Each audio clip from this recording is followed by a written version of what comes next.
Okay, the Middle East. Hmm. Um, so just the recap. All right. So after the assassination of the Hamas leader inside Iran, all right. So about 2 weeks has passed. Everybody assuming that Iran will have some kind of retaliation action, but so far it hasn't happened. Yeah. Although there have been constant say, oh, next 24 hours, next 48 hours, but nothing happened. Mm. Now, some people are saying it's because of the Olympic. I don't know, but some people are No. saying that. Anyway, so Sunday, Wang Yi, the Chinese foreign minister, called Iranians acting foreign minister. And that some people interpret that as a support because Wang Yi did express that, they condemns Mm. the assassination and believe that Iranian has the right to defend itself, something like that, to keep the peace and stability, etc. Now, that has been interpreted by some as China's official support for Iran's Mm. retaliation. Okay, because then followed on Monday, there was a statement from Britain, France, and Germany that a joint statement asking Iran to and its allies to refrain from retaliation. But yesterday, Tuesday, Iran rejected that.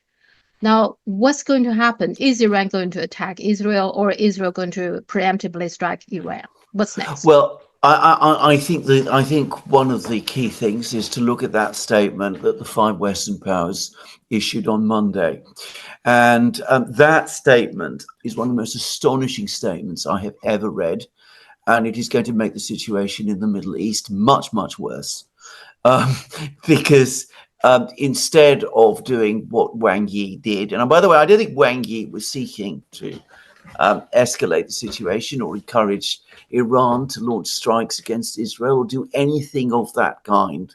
What he was trying to do was to tell the Iranians, look, I understand how you feel. What the Israelis did was absolutely outrageous. Assassinating the chief negotiator of Hamas, who is a friend of your president, your new president. It turns out that they're friends. On the very day that your new president is being inaugurated in your capital. That really crossed all the red lines. It was completely wrong. And we want to let you know that that's what we think and that's what we feel.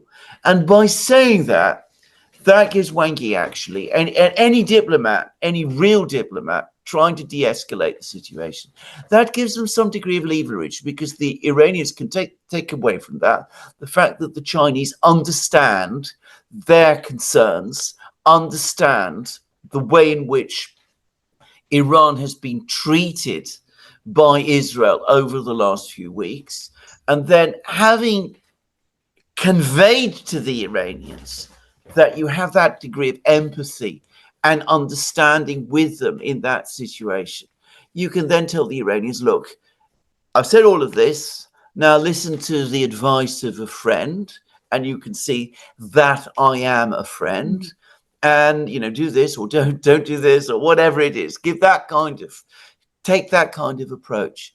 Now, on Monday, and this is now so consistent, the Western powers did the diametric opposite because the statement they issued was an incredible one.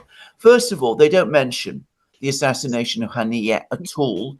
anywhere in the statement. The statement makes no reference to the fact that Haniyeh was in Tehran, that he was assassinated in the way that he was, that the Israelis killed him, anything of that kind. They show no understanding or concern or sympathy for Iran's position. They talk about Iran making threats against Israel, committing aggression against Israel. The statement actually uses the word Iranian aggression against Israel. This is just after Israel has assassinated, as I said, a guest of the Iranian government in Iran's own capital. They talk about Iran's support for terrorist groups. They talk about their determination to defend Israel, and they say that Iran must stand down.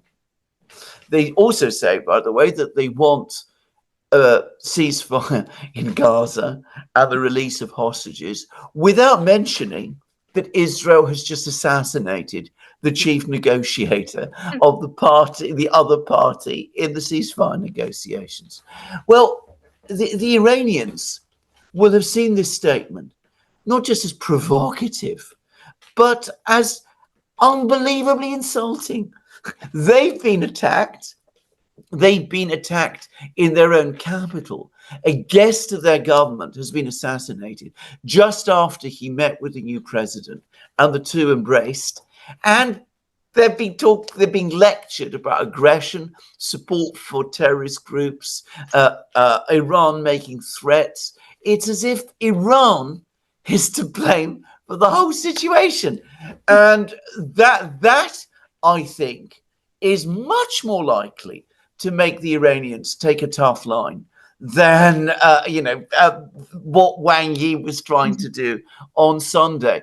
And in fact, going on from that, the Western powers followed up that statement with a series of calls by various European leaders to Iran, to President Pezeshkian, the new Iranian president.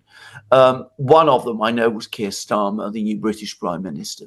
And apparently, from what I can judge, the tone that these Western leaders took was identical to the one set out in the statement. In fact, they clearly followed up the statement with more threats against Iran.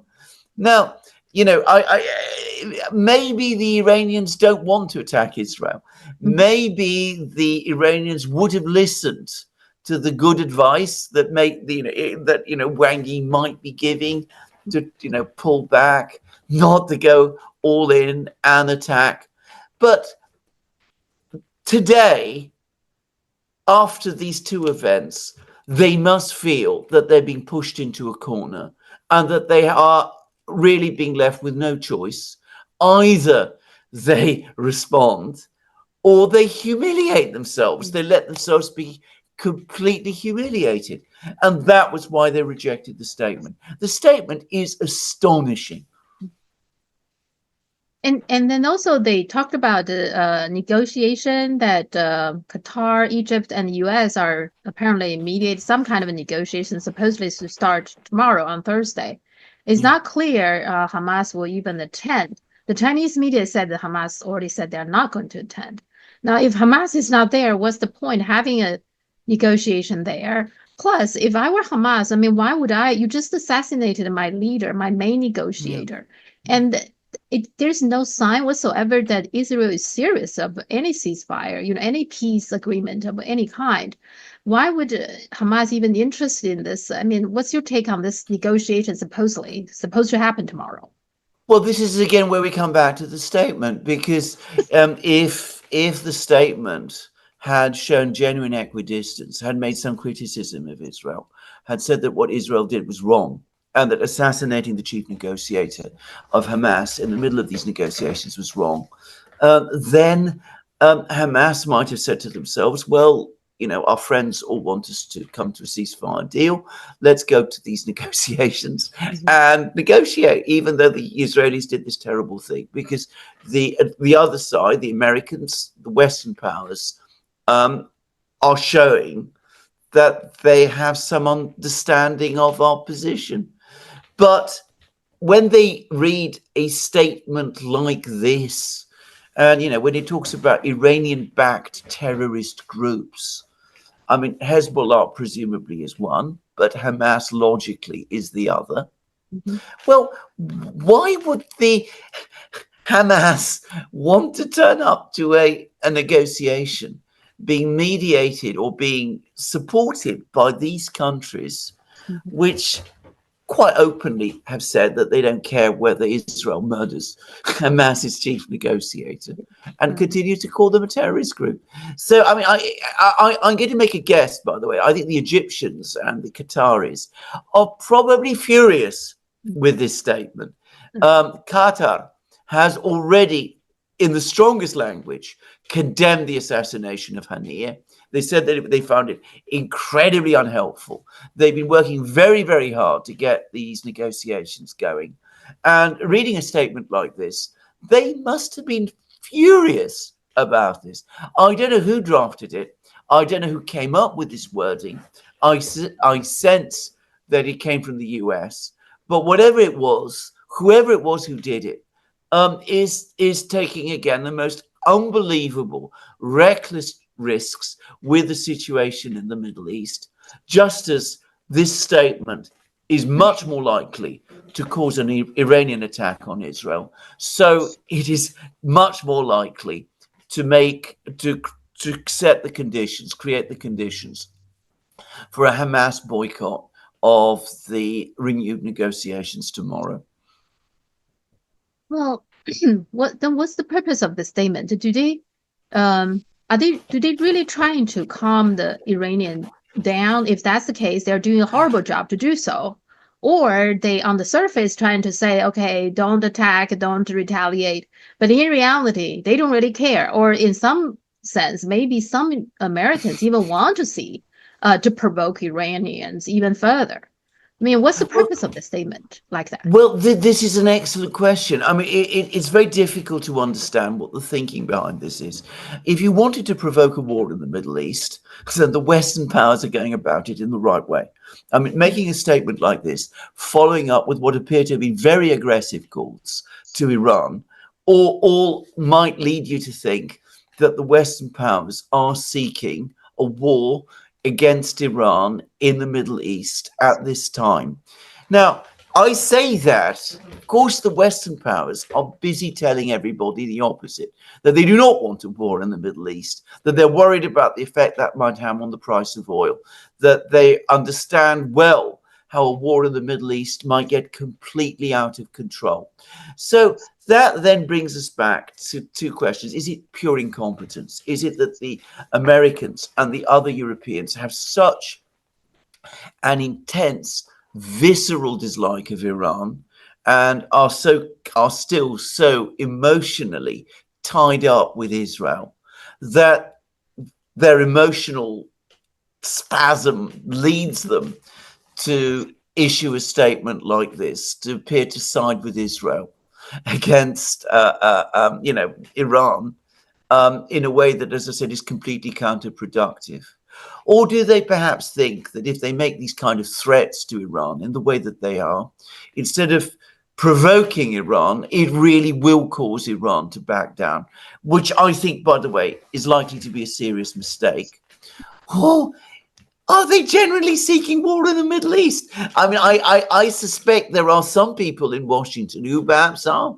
I mean, there's always been a sort of drumbeat in Washington of people who do want, to bomb Iran and believe that this would be a very easy thing to do and imagine that an attack on Iran is going to lead to a good outcome.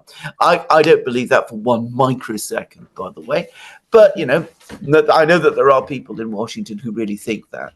So, it's difficult to explain this statement. But in terms of the situation that we have in the Middle East now, it was the worst possible statement that could have been made. In other words, if they really want to peace, I mean, between Iran and Israel, they probably shouldn't say anything. Just let Wang Yi do the job. Maybe it's better. Oh, absolutely. that goes without saying. I mean, absolutely let Wang Yi do the job. But of course, hell will freeze over before they ever do that. I mean, the idea of letting China come in, step in and sort out the problems of the Middle East, which the West has been busy making worse for the last 100 years, is unthinkable.